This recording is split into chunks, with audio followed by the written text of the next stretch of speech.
Fala aí pessoal, tudo bem? Vocês já se perguntaram por que o dia 21 de abril é feriado? Quem é Tiradentes?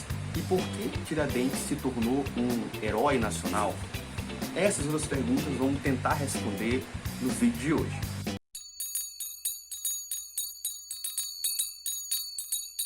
A Inconfidência Mineira foi, na verdade, uma conspiração, um movimento conspiratório organizado por membros da elite das Minas Gerais, pessoas ligadas à extração de minas de ouro, nas Minas Gerais, e que estavam irritadíssimas com a cobrança de impostos que foi promovida pela coroa portuguesa no momento em que a extração de ouro no Brasil entrava em declínio, especialmente a partir da década de 1760.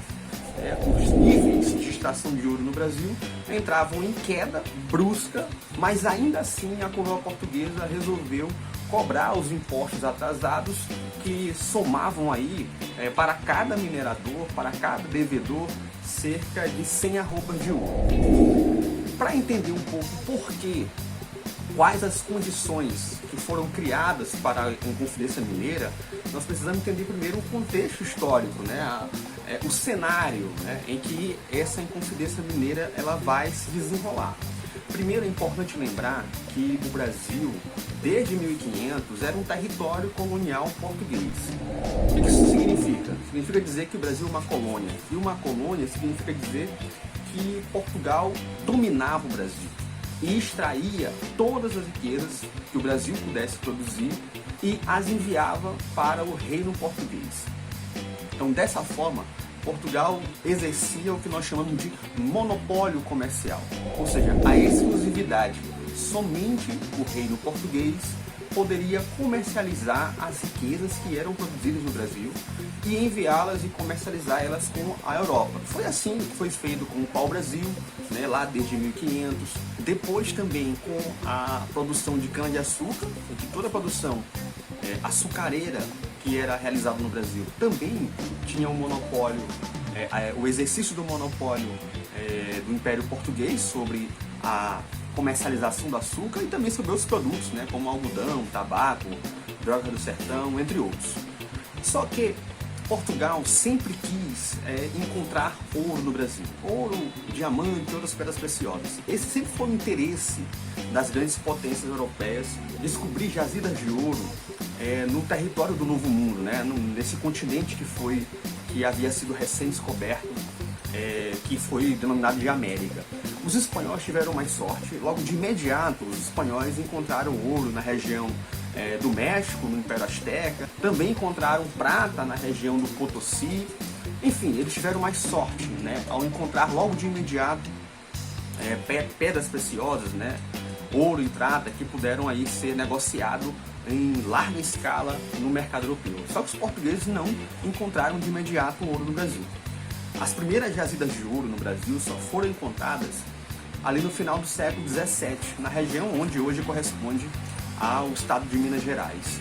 Logo que esse ouro foi encontrado, as primeiras jazidas foram encontradas, o reino de Portugal tratou logo de exercer o controle estatal, o monopólio também, a exclusividade comercial sobre a extração de ouro e o comércio de ouro, para evitar o contrabando e também para arrecadar os impostos a partir do ouro que era extraído. Então era basicamente assim que Portugal lucrava com a extração de ouro, basicamente cobrando os impostos. Existia um imposto principal sobre todo o ouro que era extraído no Brasil. Esse imposto se chamava o quinto, ou seja, 20% de todo o ouro que fosse extraído do Brasil era enviado para Portugal como imposto. Por exemplo, se eu extraísse 10 kg de ouro em um dia, 2 kg, 20%, deveria ser pago como imposto para o reino de Portugal. A partir da década de 1660, a extração de ouro começou a entrar em declínio absoluto, em queda absoluta. O ouro acabou. No entanto, o reino de Portugal continuava a cobrar os impostos atrasados.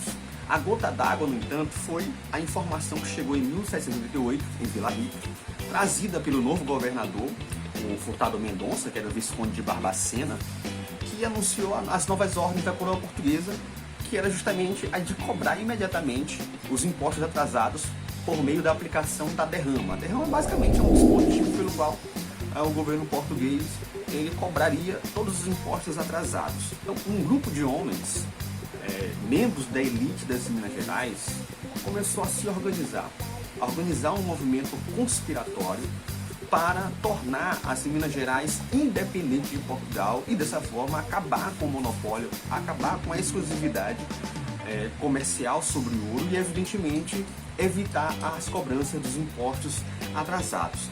A maioria desses conjurados, né, que são esses conspiradores, eram de contratadores, pessoas que trabalhavam servindo da coroa portuguesa para cobrar os impostos, mas também nós tínhamos entre eles pessoas, lideranças como o Cláudio Manuel da Costa, que era um advogado intelectual, o Inácio de Alvarenga Peixoto, que era um comerciante, filho de fazendeiros e também dono de jadeira de ouro. Tínhamos também padres como o Luiz Vieira da Silva e o famosíssimo José da Silva Oliveira Rolim, que era um dos chefes políticos do Arraial do Tijuco, né, atual Diamantina em Minas Gerais, que era também um negociante de diamantes também, né? E também os contratadores Rodrigues de Macedo e também o Joaquim Silveira dos Reis, além de um alferes, né, que era um soldado, um militar, na verdade, de patente baixa, conhecido, que era o Joaquim José da Silva Xavier, conhecido como Tiradentes, porque ali ele já havia trabalhado, inclusive, como uma espécie de um dentista amador, né, que arrancava os dentes da população, e aos 30 anos ele se tornou alferes, né, que era um militar de baixa patente, que servia ali na região das Minas Gerais. Também há registro de participação de mulheres, como por exemplo, inclusive participação ainda que de forma indireta. Mulheres como Bárbara Eleodora, que era a esposa de um dos confidentes, e que inclusive pretendia assumir uma posição de destaque caso a conjuração ela obtivesse sucesso. Também a Hipólita Jacinta Teixeira Melo, que inclusive chegou a ser acusada de participar do movimento, chegou a ser punida, mas conseguiu reverter essa decisão de punição. Os Inconfidentes eles eram muito influenciados pelas ideias iluministas e também pelo exemplo da Revolução Americana, né, que tornou os Estados Unidos independentes. Os revoltosos tinham como objetivo proclamar uma república, né, independente na capitania de Minas Gerais no dia da derrama, no dia em que o governo português decretasse a derrama como de impostos, porque eles iam aproveitar a população revoltada, a agitação social e aí proclamar a independência. Eles inclusive chegaram a produzir uma bandeira, a bandeira da República, que inclusive hoje é a bandeira do Estado de Minas Gerais, né, que foi adotada pelo Estado de Minas Gerais como uma bandeira oficial, que tem lá o lema "Liberdade ainda que tardia".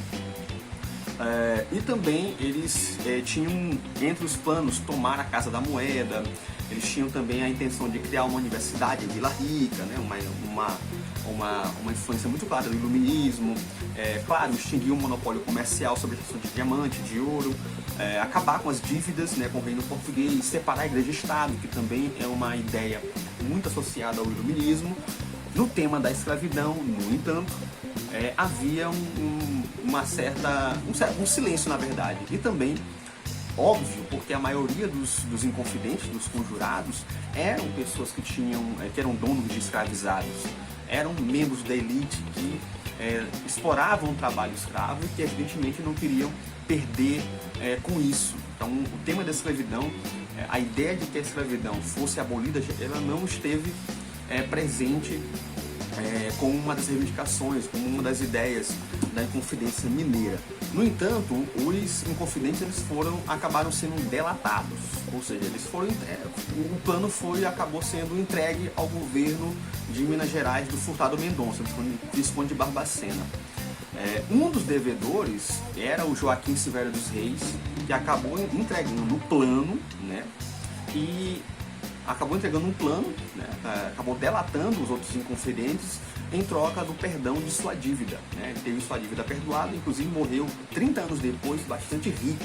Inclusive há uma história de que ele teria sido enterrado aqui no Maranhão, né? Dessa forma, a Inconfidência, o plano dos conjurados foi por água abaixo. Eles foram entregues ao governo, foram delatados, né? Foram, como a gente fala hoje, caguetados, né? E 11 deles foram condenados pelo crime de lesa majestade, que seria um maior crime que poderia ser cometido contra a coroa portuguesa, que era um crime que você cometia contra a pessoa do rei. No entanto, eles acabaram pedindo clemência à rainha Dona Maria I, em Portugal, e apenas um deles teve a sua condenação mantida, que foi o Joaquim Silveira dos Reis, o Tiradentes.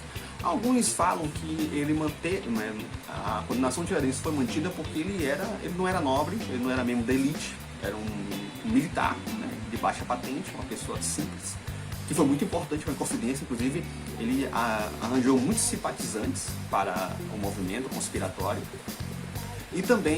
Mas também há uma outra corrente de historiadores que fala que ele foi o único também que confessou o seu crime, né? Nos autos do processo que foi movido contra os inconfidentes, contra os conjurados, o Joaquim José da Silva Xavier, o Tiradentes, foi o único a confessar o crime, a confessar que participaria do movimento e que existia a ideia do levante que proclamaria a independência no estado de Minas Gerais. Por isso, ele foi, como réu confesso, ele teve a sua pena mantida, foi condenado, foi enforcado no dia 21 de abril de 1792.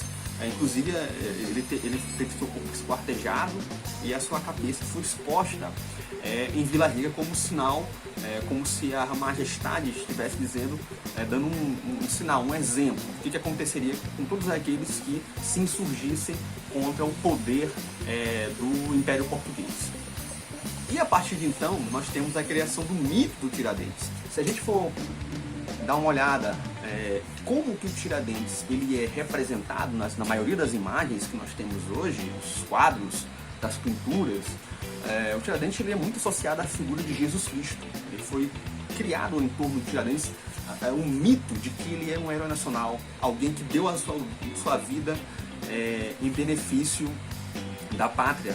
E essa ideia foi criada num contexto ali de discussão acerca da proclamação da República no Brasil, né, no ano de 1889, então, às vésperas do ano de 1889. Então, havia uma necessidade de criar esses heróis nacionais que representariam um espírito republicano, patriótico, de defesa da nação, de defesa de um novo tipo, de uma nova forma de governo que estava sendo criada ali.